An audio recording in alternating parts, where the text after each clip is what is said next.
We all know that we are living in a period of Ikvisa de Mashiach. We're living in a period of the end of a long and bitter gullus that has lasted thousands of years.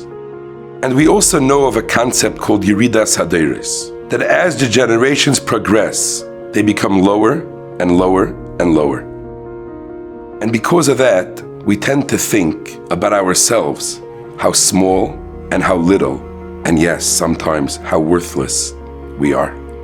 But I once heard from the Rosh Hashiva Moran Rabbi Wachtfegel, soll sein gesund, B'Shem Reb Chaim Vital, that the Arizal told Reb Chaim Vital that even though it's true that the Deiros, as they get further into Gullus, are not as great as the earlier generations, however, they are not smaller. And in a way, they are even bigger. Because the earlier generations, not only did they not have our nisyanis, not only did they not have to go through our struggles, but right and wrong, moral and not moral, was so clear to them and to the entire world in which they lived. We, however, live in a world with such a hester panim, where right and wrong are so mixed up. The world around us is so immoral, so low, they don't even realize anymore what low means.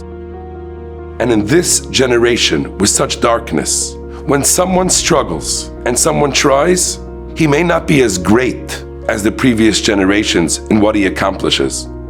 But in the level, in the madrega of the person, the previous generations cannot compare to us. Reb Shimshon Pincus Zechreinu Livracha once said a fascinating thought. He said, and I'm quoting him, that one day I'm going to be nifter. And I hope that after Me'eh V'Esrim, I go up to Shemayim, and I hope to meet Rabbi Kiva Eger. And Rabbi Kiva Eger will probably ask me, Pincus, what's the pshat in Taisvis and Daf Kuf Lamed Zayin Amid Beis and Chulin? And Rabbi Shimshon Pincus said, I hope to have the guts to answer him. Rabbi Kiva Eger, I don't know. But when was the last time you had to walk through Rehov Yafo and not look? I won't be able to answer his question, but he won't be able to answer mine. Moirai v'Rabbi say, we may be less, but we're not any smaller. The nisyanis that we face, the world in which we live in, propels us to greatness.